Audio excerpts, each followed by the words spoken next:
ለበጎ ስራ ያለው ስፍራ ከፍተኛ ነው። የከፍተኛ ትምህርቱን እየተከታተለ ባለበት ጊዜ ደግሞ ወላጅ እናቱ በጠና ታመው በነበረበት ጊዜ ሐኪም አጥተው የተቸገሩበት አጋጣሚ በውስጡ ያሳደረው ቁጭት ሕክምና ሙያን እንዲመርጥ አድርጎታል። በሙያው ከተመረቀ በኋላም የ30 ሺህ ብር ደሞዝተኛ ሆኖ ቢያገለግልም በጎ በመስራት ነጻ ሕክምና የመስጠት ልማድ በልጦበት ወደዚህ ስራ ሙሉ በሙሉ አዘንብሏል። በዚህም በጎፋ ዞን የተከሰተውን የመሬት መንሸራተት አደጋ ጨምሮ በ12 የሕክምና ዘመቻዎች በመሳተፍ 50 ሺህ ለሚጠጉ ዜጎች ባሉበት ውሎ አድሮ ነጻ የሕክምና አገልግሎት ሰጥቷል። አሁን ላይ የበጎ ስራውን ወደ ተቋም አሳድጎታል። የዚህን የበጎ ፈቃደኛ ታሪክ ከራሱ አንደበት እንከታተል።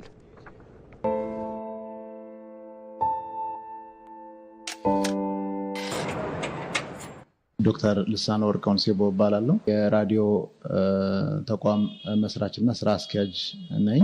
ጠቅላላ ሐኪም ሆኜ ከሐዋሳ ዩኒቨርሲቲ በ2020 ላይ ነው የተመረኩት።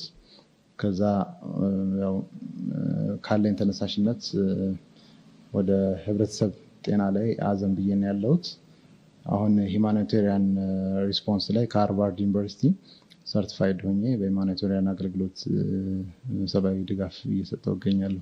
አስታውሳለሁ 11ኛ ክፍል ላይ ያለው እናቴ ላይ ሻወር ቤት ላይ የመውደቅ አደጋ ይደርስባትና እግሯ ይሰበራል። ወደ ሕክምና ተቋም ይዘናት ሄድን እና በዛ ሕክምና ተቋም ላይ አጋጣሚ ስንወስድ ጤና ባለሙያዎች በቦታው አልነበሩ።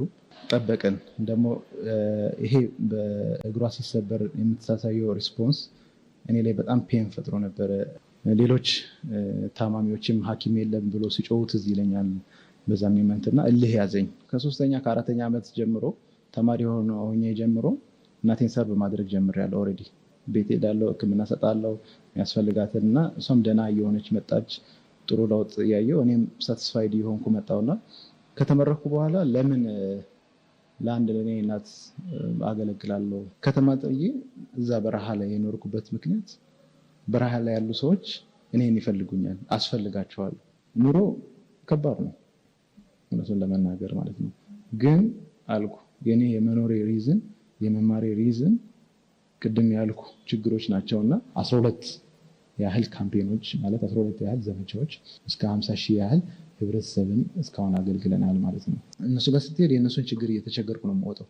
ሳምንት ምቆይ ከሆነ ሳምንት የሱን ረሃብ የሱን ችግር ፌስ አድርጌ ስለምወጣ የሆነ የዛን ህብረተሰብ ክፍል እንድለውጥ የሚያደርግ ኢምፓክት ይኖረዋል ማለት ነው።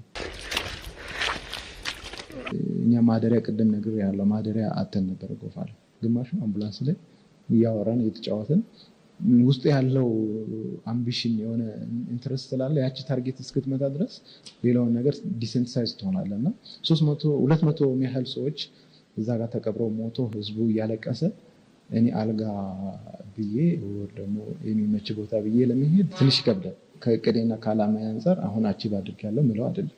በጣም ብዙ አስባለሁ። አሁን በደቡብ ኢትዮጵያ ላይ 3 ዞኖች ነው ሰርቬ ያደረኩት 12 ካምፔን ነው። ግን ዳስ ኖት ኢናፍ። ሌሎች ዞኖች መሄድ ፈልጋለሁ። ሌላ ህብረተሰብን አሁን ማገልገል ፈልጋለሁ።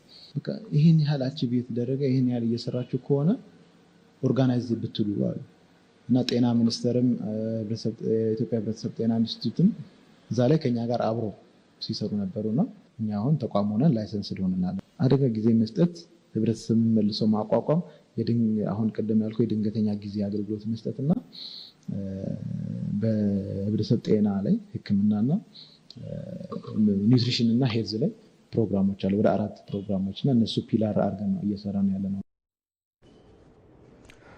ተመልሰናል። ይህ ዜና በቀጥታ እየተላለፈላችሁ የሚገኘው እዚህ አዲስ አበባ ከሚገኘው የኤቢሲ ዋናው ስቱዲዮ ነው። ከውጭ ለትንታኔ የመረጥነውን ጉዳይ እናጋራችሁ።